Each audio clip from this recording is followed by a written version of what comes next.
Joining me now, the Secretary of Homeland Security, Kirstjen Nielsen. Secretary, welcome back to Fox News Sunday.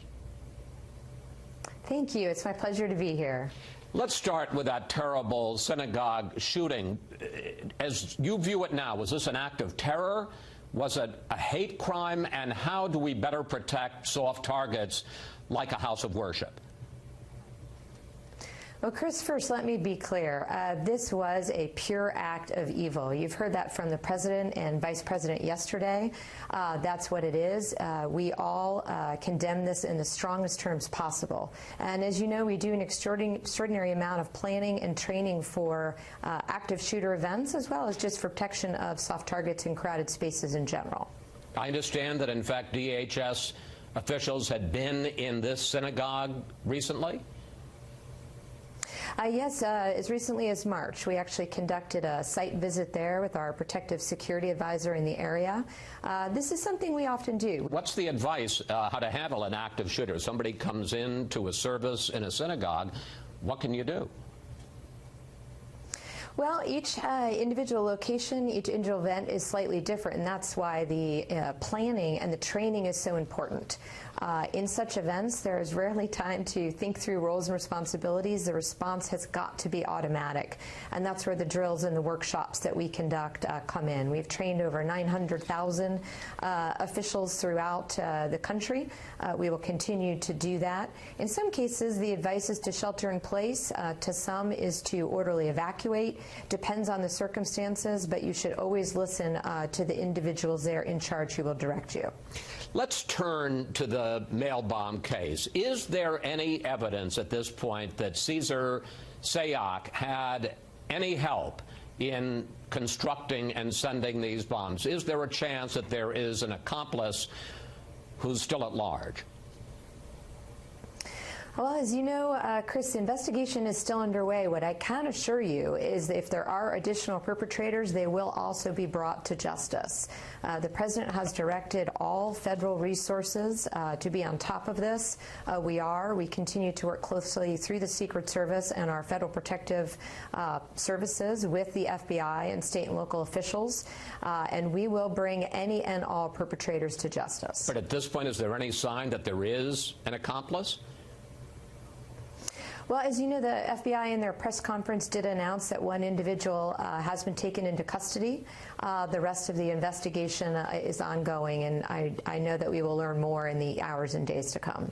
I want to hold up, you can't see it, but I'm going to hold up the front page from the Washington Post from yesterday about the capture of Cesar Sayoc. And it doesn't say suspect arrested. What it says is bomb suspect outspoken supporter of Trump. What responsibility do you think President Trump bears for the actions of this individual? I think the president has made it extraordinarily clear that we will never allow a political violence to take root in this country. I firmly believe in the First Amendment, but anybody who uses the First Amendment as a cover to threaten or commit an act of violence will not be tolerated. There is no place for hate in this country. Hate is hate. Violence is violence. We will do all we can at the Department of Homeland Security to ensure that such attacks are not perpetrated. We've been talking in this program about the coarsening of our political discourse.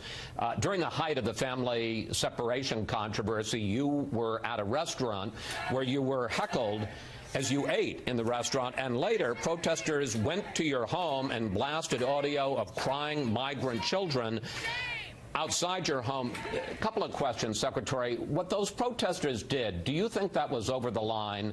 And what do you think the president's rhetoric and politics have contributed to the growing incivility and rancor in our politics? I think that folks, first of all, to the extent that folks exercise their First Amendment rights, that is protected in our country. But there is a line when those choose to use the First Amendment to incite violence, to incite disruption, rather than being constructive, to have conversations that instead tear Americans apart. I do not support that. There was a time very recently, Chris, where I daily had to review myself all of the death threats against the great men and women of the Department of Homeland Security who every day wake up to try to enforce the law and protect other Americans. There is an appropriate way to express your solutions, to express your ideas. I welcome them at all times, but these calls to violence, these calls to disruption are not effective, not productive, and frankly, they just contribute to additional deconstruction of our ability to work together. All right, let's turn to perhaps your day job. You've got a lot of day jobs, immigration. There's a report that the president is considering making a major speech this week in which he will announce that he is sealing the border even to people seeking asylum. On what legal basis could he do that? I think what the president has been saying and will continue to say, and certainly what I have been saying, is this caravan is not getting in. There's a legal way to enter this country.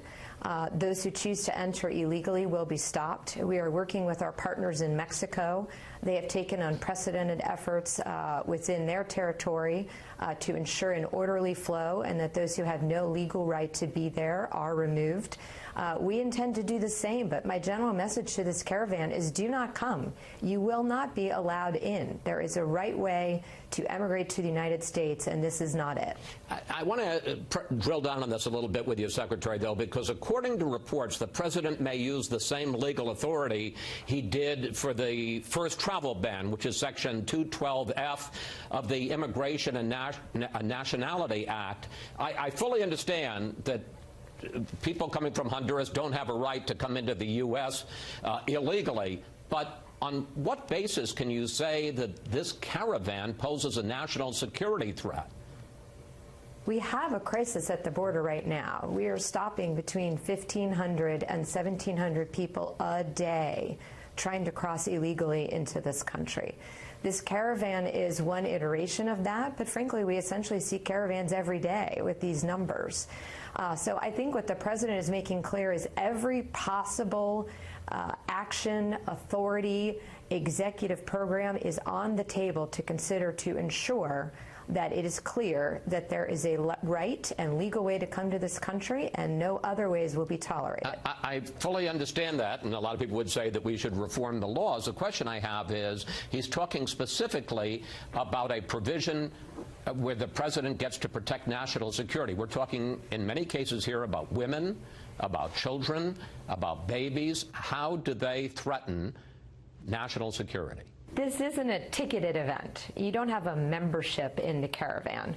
There are consistently, moment to moment, there are those who are raising their hand and saying they're part of the so-called caravan, and then there are others who yesterday said they were part of the caravan, today say they're no longer part of the caravan.